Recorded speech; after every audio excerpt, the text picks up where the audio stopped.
Hello बच्चों। Hello hi, कैसे हो? चलिए 11th केमिस्ट्री में आज हम एक सेशन ले रहे हैं और इस सेशन का नाम है जो है चैप्टर नंबर 7 है। और चैप्टर नंबर 7 का जो है ये क्या है आपको बताना चाहूंगा, है ना, साम्यावस्था।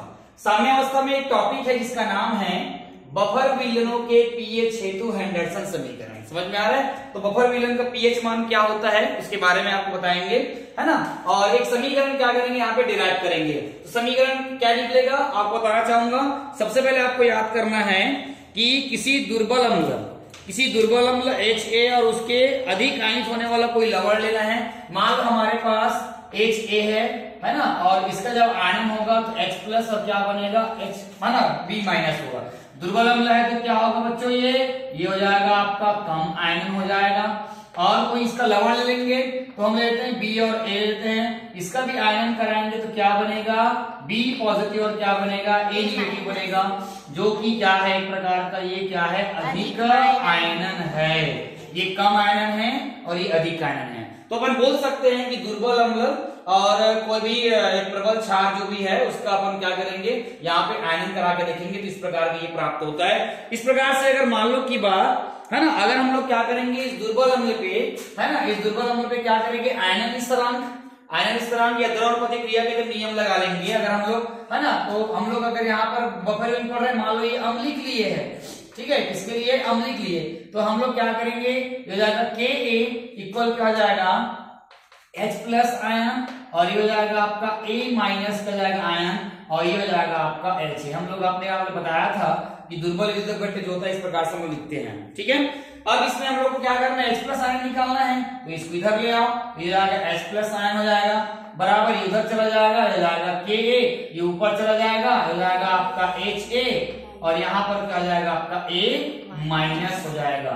यहाँ पर K क्या है, ठीक है, यहाँ पर आपको लिखना पड़ेगा K जो होता है वो अम्लीय बफर विलयन के लिए क्या है आयनन क्या है स्थिरांक है। क्या है आयनन स्थिरांक है। यदि मान लो की बात हम लोग इस बफर विलयन में जो हम लोग ये HA लिए हैं और एक BA लिए हैं, आपको पता होगा देखो इसमें कॉमन आयन है A माइनस है, यहाँ पर भी क्या है A माइनस है, दोनों में क्या है कॉमन आयन है, समान आयनीकरण क्या करेगा इसका आयनन क्या करेगा और कम हो जाएगा। मान लो की बात क्या करेंगे कि ये जो मिश्रण है, मिश्रण के जो अम्ल और लवण है, मिश्रण के अम्ल और क्या है लवण है, इसका अगर मोलर सांद्रण को अगर क्या करेंगे हम लोग C1 और C2 अगर मान लिया जाए, क्या मान लिया जाए C1 और C2 अगर मान लिया जाए तो A प्लस आयन की उपस्थिति के कारण दिख रहा है आप लोगों को, ये कारण क्या करेगा उसका आयनन जो होता है और कम हो जाता है। तो इसलिए यहाँ पर हम लोग क्या करेंगे, है ना, यहाँ पर देखिए आप इस प्रकार से इसको आगे बढ़ते हैं फिर से, है ना। तो ये अगर C1 अगर C2 अगर मान लिया जाए तो हम लोग क्या करेंगे HA को मोलर सांद्रण के रूप में अगर इसको हम लोग C1 मान लिया जाए और A जो माइनस है उसको हम लोग क्या मान किया जाए C2। ये A1 जो रहेगा और ये C1 रहेगा और C2 जो रहेगा ये जो रहेगा जनरली अम्ल और क्या बोलेंगे लवण, ये आपका जो है अम्ल के बेस में रहेगा और ये वाला किसके बेस में रहेगा आपका लवण के बेस में रहेगा, ठीक है। अब दोनों को क्या करेंगे हम लोग, है ना, इस प्रकार से लिखेंगे। हमारा समीकरण क्या आया था H प्लस आया था बराबर क्या था Ka था और ऊपर में H है ना, ऊपर में क्या था HA था, उसके में हम लोग क्या लिख देंगे C1 और उस नीचे में क्या था ये था, इसके लिए हम क्या लिख देंगे हम लोग C2 लिख देंगे। यहाँ तक आपको समझ में आ गया। या हम लोग इसको लिख सकते हैं H प्लस बराबर लिख सकते हैं Ka और उसके बाद हम लोग इसके जगह में क्या लिख सकते हैं हम लोग क्या लिख सकते हैं अम्ल, ये लिख सकते हैं अम्ल बटे क्या लिख देंगे इसको साइड में हो जाएगा आपका लवण हो जाएगा, लिख सकते हैं। ये हमारे पास एक इक्वेशन प्राप्त हुई है।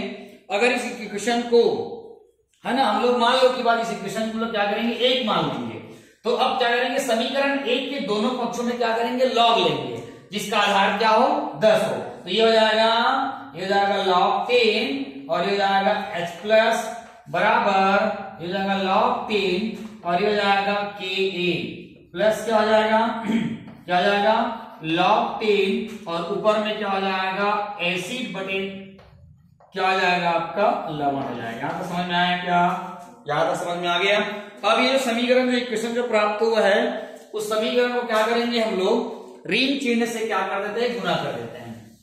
ऋण चिन्ह से क्या कर देते हैं, गुना कर देते हैं। तो ऋण चिन्ह से गुना करेंगे तो ये कुछ इस तरह का हो जाएगा, माइनस log 10 h प्लस बराबर माइनस log 10 और क्या जाएगा आपका k, यहाँ प्लस है तो ये माइनस हो जाएगा और ये हो जाएगा अपने पास क्या log 10 और ये हो जाएगा अम्ल हो जाएगा और यहाँ पर क्या हो जाएगा आपका लवण हो जाएगा। समझ में आया क्या, ज्यादा समझ में आ गया। और इस प्रकार इसको हम क्या कर सकते हैं, लिख सकते हैं। अब मान लो कि बात ये लवण है, इसको ऊपर ले जाते हैं तो यहाँ पर क्या जाएगा माइनस log 10 h प्लस बराबर माइनस log 10 Ka। अब ये माइनस है वो प्लस हो जाएगा और ये आपका log 10 ये ऊपर चला जाएगा। इसको हम लोग लिखते हैं लवण बटे क्या लिख देंगे हम लोग, इसको क्या लिख देंगे हम लोग, अम्ल लिख देंगे। आए क्या समझ में, आगे समझ में। अब यहां पर अपन को क्या करना है, कुछ मानना पड़ेगा। माना या किंतु क्या माना कि ये माइनस log 10 और जो h प्लस है किसके किसके बराबर है, pH के बराबर है। और इसके बाद माइनस ये जो log 10 है ये k है, ये किसके बराबर है, pKw के बराबर है। किसके बराबर है, pKw। pKw ना बोलते हैं उसको हम लोग क्या बोल सकते हैं, और है ना, उसको हम लोग बोल सकते हैं pKa। क्या बोल सकते हैं, pKa, या ऐसे बोल सकते हैं pKa बोल सकते हैं, कोई दिक्कत रहेगा। इसको यहां रख दो, इस बंदे की जगह में क्या आ जाएगा, pH बराबर सॉरी pH बराबर क्या आ जाएगा, इसकी जगह में क्या आ जाएगा pKa प्लस ये हो जाएगा log 10 और ये हो जाएगा लवण बटे क्या आ जाएगा आपका अम्ल हो जाएगा। लवण बटे क्या जाएगा, अम्ल हो जाएगा। ये जो है आपका क्या था, बहना अम्लीय बफर विलयन के लिए है ना हेंडरसन समीकरण था।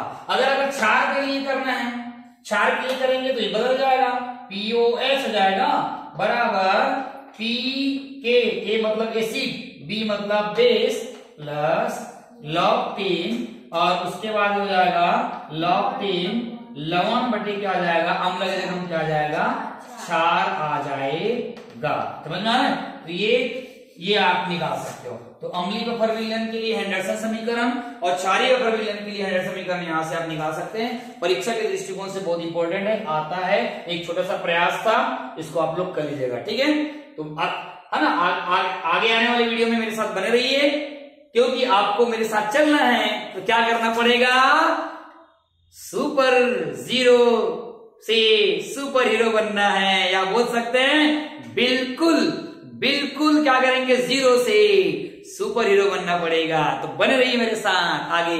ठीक, थैंक यू।